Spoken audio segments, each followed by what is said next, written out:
14절 잠깐 말씀 보겠습니다. 누가복음 2장 14절 한 절만 같이 읽읍시다. 누가복음 2장 14절 같이 읽습니다. 시작. 지극히 높은 곳에는 하나님께 영광이요 땅에서는 하나님이 기뻐하신 사람들 중에 평화로다 하니라. 우리 아까 사물놀이 할 때 여기 앞에서 이렇게 춤추신 할머니는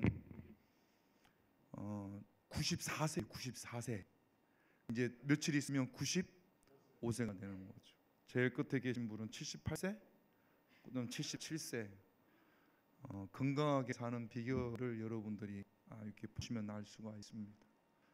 하나님 은혜 가운데 우리 건강하게 장로님처럼 90이 넘게 또 70이 80이 다 돼 오면서도 징을 치고 장구를 치고 그런 건강이 여러분들에게도 있기를 주님의 이름으로 축복합니다. 오늘 말씀에 보면 천사들이 예수님께서 태어나시자 천사들이 들에서 양을 치는 목자들을 찾아가서 한 말입니다. 예수님의 탄생이 지극히 높은 곳에서는 하나님께 영광이요 땅에서는 하나님이 기뻐하신 사람들 중에 평화로다. 예수님이 이 땅에 태어나신 것이 왜 하나님 앞에 하나님께 영광이 될까요? 예수님께서는 우리를 위해 오셨는데 하나님께 영광이 되는 이유가 뭘까요? 영광이라는 것은 하나님의 이름이 더 높여지는 것을 말하는 겁니다. 이것 때문에 그렇습니다. 누가복음 2장 11절 같이 있습니다. 오늘 다윗의 동네에 너희를 위하여 구주가 나셨으니 곧 그리스도 주시니라. 하나님께서 우리를 구원하시기 위해서 예수님을 오래전에 이 땅에 보내주실 것을 계획하셨고 이제 하나님의 때가 되어서 우리를 구원하실 예수님을 하나님께서 이 땅에 보내주셨습니다. 예수님으로 말미암아 하나님의 이름이 더 높여지는 거죠. 그래서 하나님께 영광이 되어지는 겁니다. 두 번째로 생각해야 될 것은 이 땅의 평화입니다. 성탄절이 되면 바티칸에서 로마 캐톨릭에서 교황이 성탄 메시지를 전하죠. 교회에서도 마찬가지입니다. 예수님께서 평화의 왕으로 오셨기 때문에 우리 사람들끼리 서로 사랑하고 전쟁하지 말고 싸우지 말고 평화롭게 지내야 합니다. 그런 메시지를 전합니다. 다툼, 분열 끝내고 우리 아까 장로님도 기도해 주셨던 것처럼 러시아와 우크라이나 전쟁, 또 이스라엘과 또 팔레스타인의 전쟁 이런 것들이 없어지고 평화의 땅이 되기를 바랍니다. 그런데 오늘 성경에서 이야기하는 땅에서의 평화는 사람들끼리의 평화를 말하는 것이 아닙니다. 하나님과 인간의 평화를 말하는 겁니다. 로마서 5장 1절을 한번 볼게요. 같이 있습니다. 그러므로 우리가 믿음으로 의롭다 하심을 받았으니 우리 주 예수 그리스도로 말미암아 하나님과 화평을 누리자. 죄 때문에 하나님과 우리 사이가 원수가 되어졌습니다. 죄 때문에 하나님과 우리 사이의 관계가 끊어졌습니다. 아무리 인간들끼리 평화를 원해도 하나님과 먼저 화목하지 않으면 인간들의 평화가 오지를 않습니다. 그래서 천사들이 하늘에는 영광이요 땅에는 평화요라고 한 것은 우리 인간들끼리 평화를 말하는 것이 아니라 끊어진 하나님과의 관계가 회복되어지고 하나님과 화평을 누리게 되다라는 말씀을 천사들이 이야기를 하는 겁니다. 그래서 골로새서 1장 21절 22절 한번 볼까요? 같이 있습니다. 전에 악한 행실로 멀리 떠나 마음으로 원수가 되었던 너희를 이제는 그의 육체의 죽음으로 말미암아 화목하게 하사 너희를 거룩하고 흠없고 책망할 것이 없는 자로 그 앞에 세우고자 하였으니 하나님 예수님으로 말미암아 하나님과 화목하게 되어졌다. 그렇게 성경은 우리에게 말씀을 하십니다. 아까도 우리 세례자가 있었잖아요. 예수님을 모르기 전에는 그의 영혼이 죽었었습니다. 그러나 예수님으로 말미암아 하나님과의 관계가 회복되어지고 영혼이 다시 살아난 줄로 믿습니다. 그래서 왜 예수님께서 이 땅에 오신 것이 하나님께는 영광이고 또 하나님의 기뻐하심을 입은 자들, 그냥 사람에게 평화라고 하지 않고 하나님이 기뻐하신 사람들 중에 평화라고 이야기를 합니다. 하나님과의 관계가 회복되어진 자들에게 하늘의 평안이 있다고 천사들이 목자들에게 선포하는 거죠. 그러므로 우리는 하나님과 화목하게 되어졌으니까 앞으로도 쭉 화목할 수 있는 그런 삶을 살아야 되어지는 겁니다. 고린도후서 5장 18절 19절을 한번 볼게요. 같이 있습니다.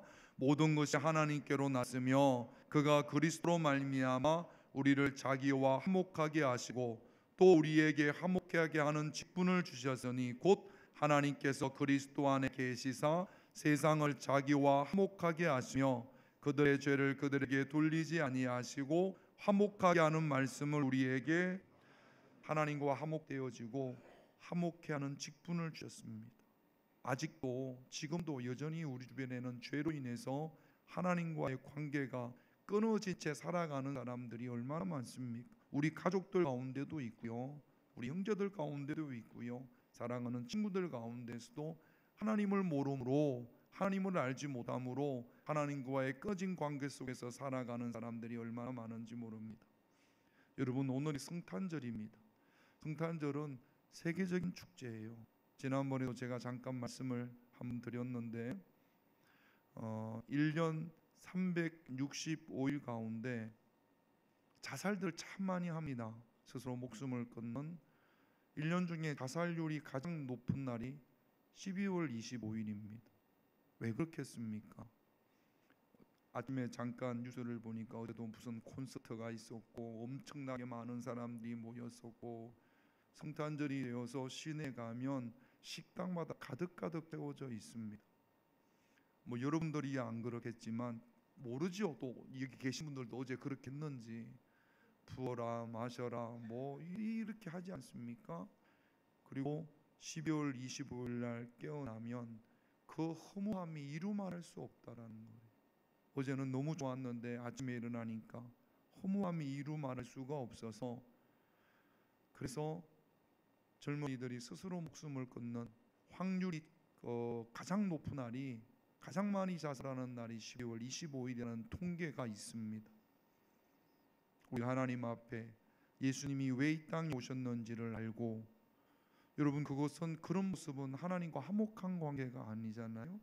조용히 예수님께서 이 땅에 오신 그 아기 예수님을 찬양하고 예배드릴 수 있는 그런 저와 여러분들이 되셔야 될 줄로 믿습니다. 고린도후서 5장 20절도 한번 볼게요. 같이 있습니다. 그러므로 우리가 그리스도를 대신하여 사신이 되어 하나님이 우리를 통하여 너희를 권면하시는 것 같이 그리스도를 대신하여 간청하노니 너희는 하나님과 화목하시기를 주님의 이름으로 축원드립니다. 우리 지금 여기 있는 인원이 그렇게 많지 않습니다. 어제 주일이다 보니까 또 오늘 못 오신 분들이 여러 계십니다. 여러분 한번 보세요. 행복이라는 게 어떤 걸까요? 복이라는 게 어떤 걸까요? 우리 장로님이 94세나 되신 분이 여기에 나와서 덩실덩실 춤을 추는 것, 이것보다 더 귀하고 복된 것이 어디에 있겠습니까? 80이 다 되신 분들이, 물론 제가 볼 때는 많이 틀리는 것 같아요. 제가 웃으면서 해라, 웃으면서 그래, 또 막 틀릴까봐 경직이 돼가지고 그리고 또 자기도 잘못하면서 옆에 또 간섭하시는 분들도 있어요. 그리고 또 연습할 때 얼마나 많이 웃었어요. 저기서 안에서 뭐 잘했다 못했다 이래라 저래라 연습하는 시간보다 깔깔거리는 시간이 더 많았을 겁니다. 그게 행복이에요. 그게 복이에요. 누가 그러더라고요. 그거 하면서 몸에서 뭐가 많이 나온다고? 엔돌핀이 그냥 펑펑 터진다고요. 잘해서 뭐 엄청나게 잘해서 그런 게 아니라, 여러분 물론 잘했습니다. 우리 김지석 권사님 연습시키느라고 너무너무 고생했어요. 그런데 내가 제일 보기가 좋은 거는 죄송합니다, 지들끼리 좋아. 지들끼리 웃고 난리가 치들, 우리가 볼 때는 잘하는지 못하는지 모르겠는데 자기들끼리는 너무 신나고 재미있어요. 복입니다. 그것보다 더 큰 행복이, 그것보다 그 복이 우리 젊은 친구들은 어떤지 모르겠는데, 내가 60이 되고 70이 되고 80이 되어졌을 때 나는 저런 모습으로 살아갈 수 있을까? 저런 복된 모습으로 살아갈 수 있을까? 하나님과 화목할 수 있는, 예수님께서 이 땅에 오셨으므로 하나님과 화목하게 되어졌고, 화목해 하는 직분을 감당하고 앞으로도 마지막 날 때까지 하나님과의 화목을 유지할 수 있는, 그래서 하나님이 기뻐하시는 여러분들에게 지극히 하나님의 평강이 넘쳐나기를 기도하는 그런 성탄절이 되시기를 주님의 이름으로 축원드립니다. 기도하겠습니다. 하나님, 2000년 전 우리를 화목해 하기 위하여 이 땅에 오신 아기 예수님께 찬양과 경배를 올려 드립니다.